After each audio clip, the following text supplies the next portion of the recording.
Hello guys, I am Vishal Chaudhary and I welcome you in this video. Today we are going to know a very interesting and important chapter that is from your first flight book, and the name of this chapter is Nelson Mandela, and this is an autobiographical account.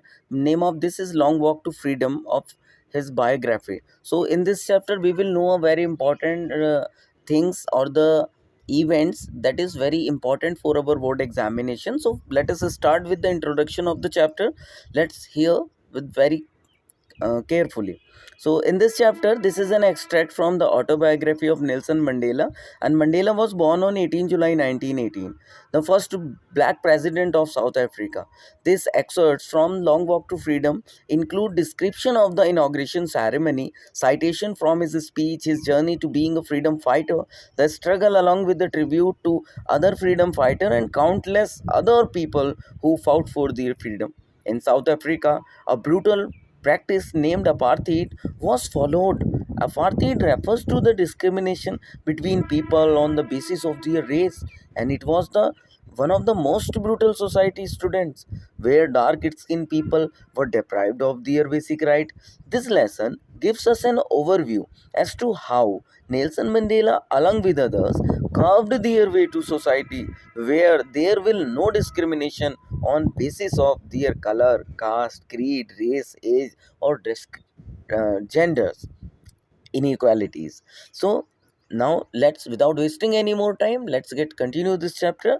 So this was the 10th May, dawn bright and clear. For the past few days I here refer to the Mandela. So I had been pleasantly besieged by dignitaries and world leaders who were coming to pay their respect and before the inauguration. The inauguration would be the largest gathering over of international leaders on South African soil. The ceremonies took place in the lovely sandstone amphitheater formed by the Union Building in Pretoria. In Pretoria, for decades, this had been the seat of white supremacy, and now it was the site of a rainbow gathering of different colors and nations for the installation of South Africa's first democratic non racial government. So, student, 10th May was the day when Nelson Mandela sworn in as the first black head of the state, South Africa. It was after years of struggle that his anti racist party came into power. Until then, the seat had always been occupied by white president. That is why the author referred to the day as bright and clear. It was a morning full of hope.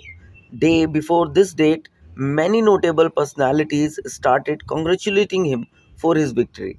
For the first time in the country's history, so many international leaders came together for their inauguration ceremony. The ceremony took place in an open circular building made of sandstone consisting of Union Building in the Pretoria city. In the next line, on that lovely autumn day, I was accompanied by my daughter Janani. On the podium, Mr. De Klerk was first sworn in as second deputy president. Then Thabo Mbeki was sworn in as first deputy president. When it was my turn, I pledged to obey and uphold the constitution and to devote myself to the well-being of the republic and its people. So, because by these lines, author here conveying us the message means that on that day the author was accompanied by his daughter Janani on that big day. So first the two vice president take an oath. Then when his turn came, he committed to respect, protect, and abide by the constitution and to devote his entire self into the welfare of the country.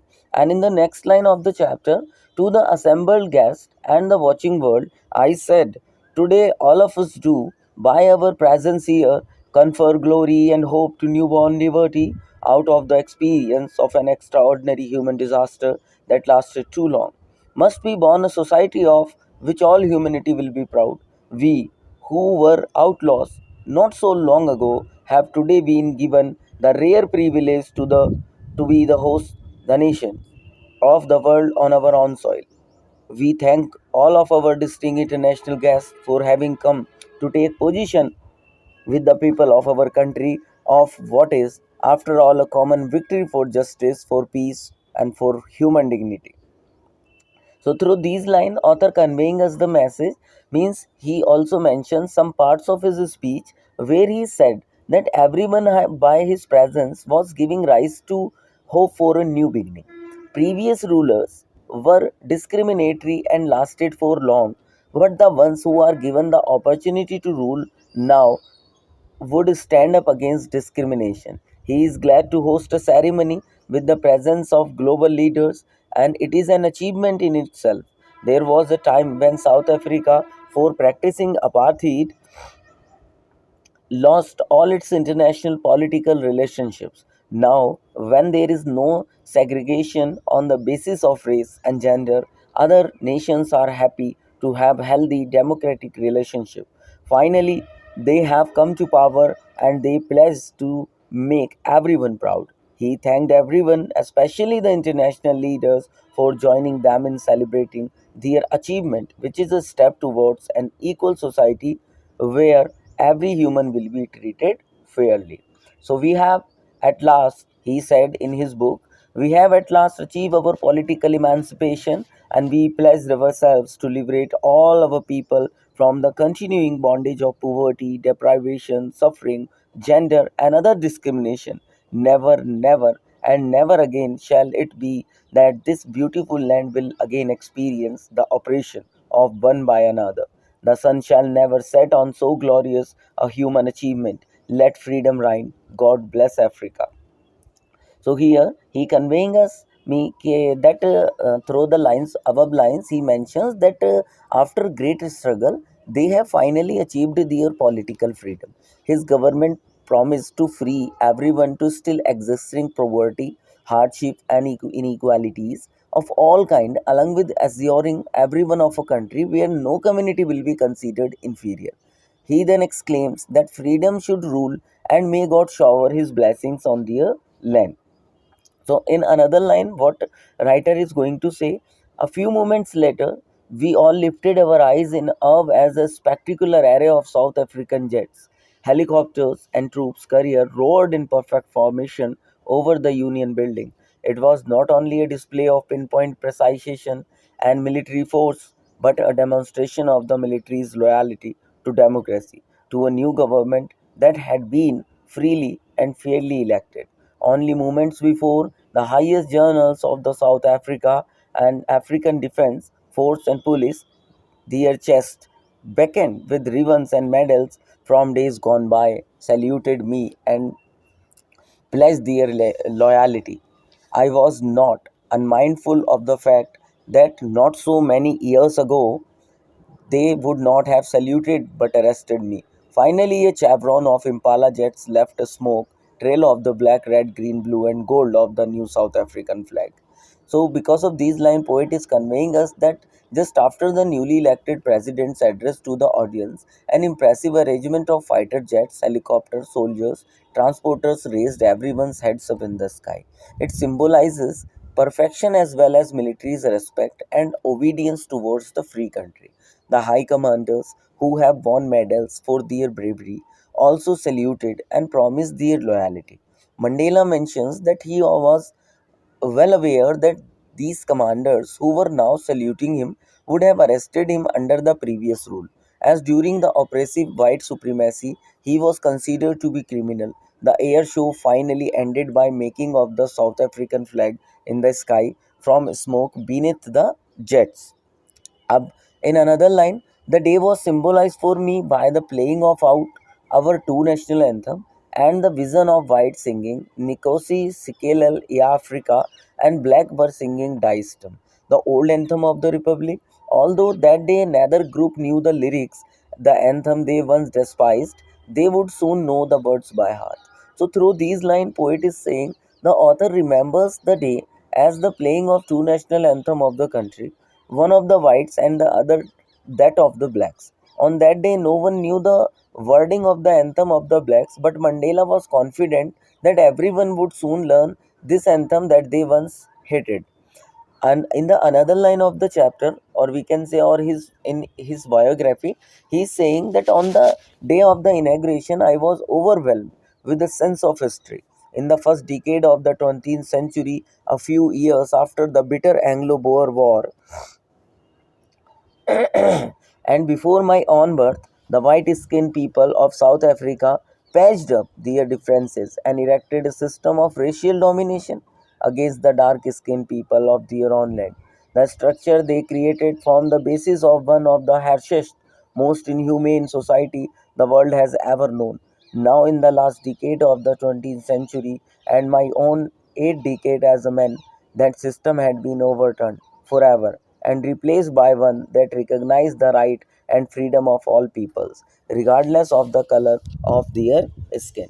So, by these line, poet is saying us that on that day of the inaugural ceremony, the author was remembering the day of past when this whole system of apartheid emerged. It resulted in inequalities and inferior treatment of dark skinned people, and they were deprived of their basic fundamental rights. As a result, one of the world's most brutal and inhumane society was born. This began even before he was born. This system created an atmosphere of extreme cruelty and injustice for a particular part of the community. Now, when he is in the 8th decade as a man, he, along with countless others, have changed this entire system that treats humans as humans irrespective of their color, caste, creed, gender, or age. And in the another lines of the chapter, that day had come about through the unimaginable sacrifices of thousands of my people whose suffering and courage can never be counted or repaid. I felt that day, as I have on so many other days, that I was simply the sum of all those African patriots who had gone before me. That long and noble line ended and now began again with me. I was pained that I was not able to thank them and that they were not able to see what their sacrifices had brought. So, through these lines, Mandela is considering us the equal and free country was a result of sacrifices. Countless other men and women who have fought of all their lives for this day. The author wishes if he could thank them all, but unfortunately, they didn't live to see the result of their courage. Nelson Mandela gathered his courage and power from all these people and thus wishes to make them proud. The policy of apartheid created a deep and lasting wound in my country and my people, and all of us will spend many years, if not generations, recovering from the profound hurt. But the decades of oppression and brutality had another unintended effect, and that was that it produced the Oliver Thambus, the Walter Sisulus, the Chief Lutulis, the Yusuf Dadus, the Bram Fisher, the Robert Spokeways of our time, men of such extraordinary courage, wisdom, and generosity that they alike they may never be born again, known again. Perhaps it requires such depth of operation to create such heights of character. My country is rich in the minerals and gems that is lie beneath its soil, but I had never known that its greatest wealth is its people, finer and truer than the purest diamond. So next here that the operation policy scared many people and it will take a long time for them to move on. The author mentioned that this hard time had its negative impact, but it also exposed a lot of strong and courageous men who stood up, raised their voice. Thus, it requires that level of unjust treatment to produce such great heroes. South Africa, he says, is rich in minerals and gems, but its greatest strength lies in its people. It is from these comrades in the struggle that I learned the meaning of courage. Time and again, I have seen men and women risk and give their lives for an idea. I have seen men stand up to attack and torture without breaking, showing a strength and resilience that defies the imagination.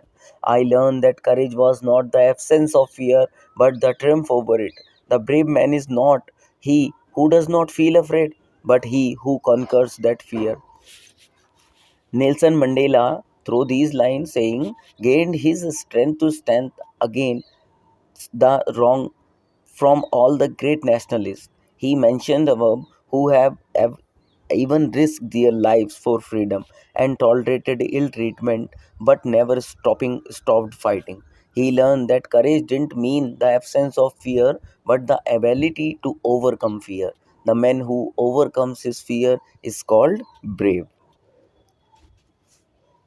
No one is born hating another person because the color of his skin or his background or his religion, and people must learn to hate. And if they can learn to hate, so they can be taught to love, for love comes more naturally to the human heart than its opposite. Even in the grimmest time in prison, when my comrade and I were pushed to our limit, I would see a glimmer of humanity in one of the guards, perhaps just for a second, but it was enough to reassure me and keep me going. Man's goodness is a flame that can be hidden but never extinguished. Now, here, what is said that one is taught by its society to hate humans because of their skin color, age, gender, and religion. So, no one is born with hatred. The author's idea is that if people can be taught hatred, so they can also be taught love and brotherhood in their most testing times in prison when they were being treated brutally. Mandela would see a pinch of humanity and kindness in one of the guard, and that was enough to keep him going. He believes that goodness in human beings can be suppressed but never eliminated. And in the another line of chapter, he is saying that in life every man has two obligation to his family, to his parent, to his wife and children, and he has an obligation to his family, his community, and his country. So these are the two obligations. In civil and human society, each man is able to fulfill those obligations according to his own inclination and ability. But in a country like South Africa, it was almost impossible to fulfill both the obligation. In South Africa, a man of color who attempted to live as a human being was punished and isolated, and a man who tried to fulfill his duty for his people was inevitably ripped from his family and his home and was forced to live a life apart, a twilight existence of secrecy and rebellion. I did not in the beginning choose to place my people above my family, but in attempting to serve my people, I found that I was prevented from fulfilling my obligation as a son, brother, father, and a husband. So, through these lines, he is saying that every human being has its responsibility towards the family and as well as the society. General under normal circumstances, a person can maintain the balance between the two, but in countries like South Africa, it was never so easy. When a person of color would come up for his society, so he would be arrested and taken away from his family, thus keeping them from fulfilling both responsibilities.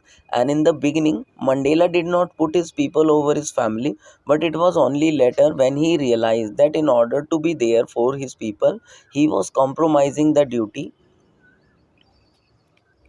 towards his own family. And in the another line of this chapter, he said, I was not born with a hunger to be free. I was born free, free in every way that I could know.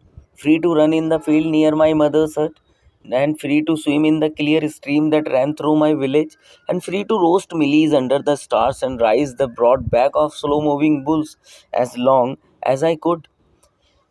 And even I could obey my father and abided by the custom of my tribe. I was not troubled by the laws of man or God. It was only when I began to learn that my boyhood freedom was an illusion. When I discovered as a young man that my freedom had already been taken from me, that I began to hunger for it. At first, as a student, I wanted freedom only for myself, and it is the transitory freedom of being able to stay out at night, read what I please, and go where I choose. Later, as a young man in Johannesburg, I yearned for the basic and honorable freedom of achieving my potential, of earning my keep, of marrying and having a family, the freedom not to be obstructed in a lawful life.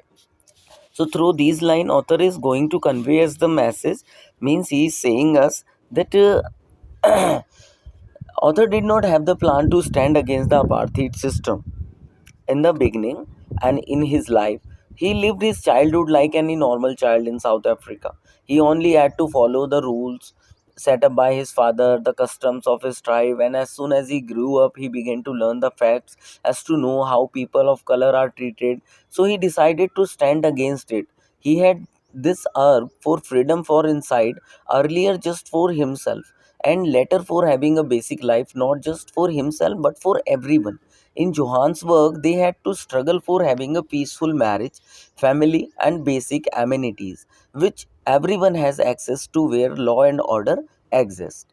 So, in the next line, he's saying, but then I slowly saw that not only was I not free, but my brother and sister were not free. I saw that it was not just my freedom that was curtailed, but the freedom of everyone who looked like I did, whose freedom are curtailed.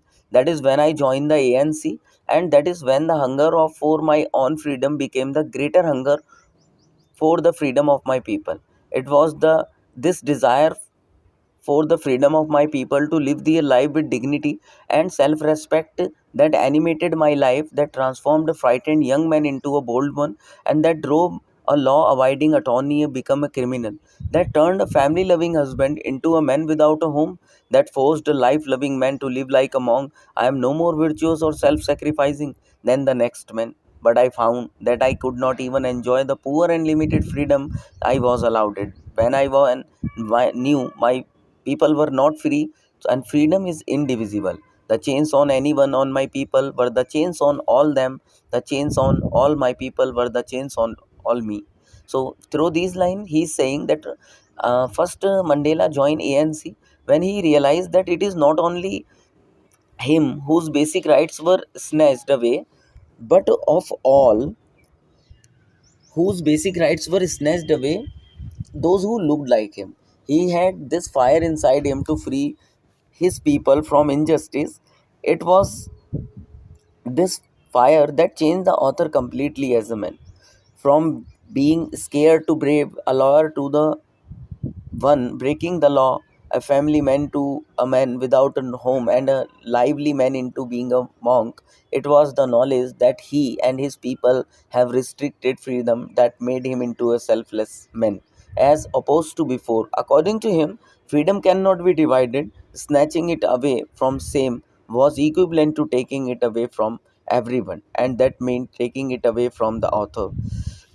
And in the another line, he's saying that I knew that the oppression must be liberated just as surely as the oppressed.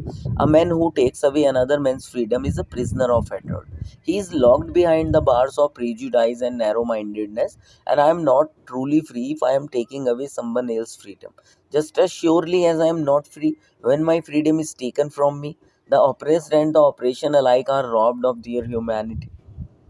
So in these lines, he is saying that he mentioned that the need to free to oppressor is as high as that of the oppressed, because of the oppressor is bounded by the shackles of hatred.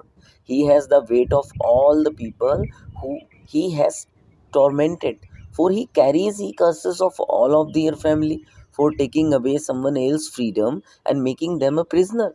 He becomes a prisoner of biasness. Thus, he is robbed of his humanity and need to be freed. So I think student, you understand this chapter very clearly, and if you have any kind of question, any suggestion, or any query in your mind, so you can comment me, message me, or through the WhatsApp you can also contact me. So thank you, thanks to all of you. Bye.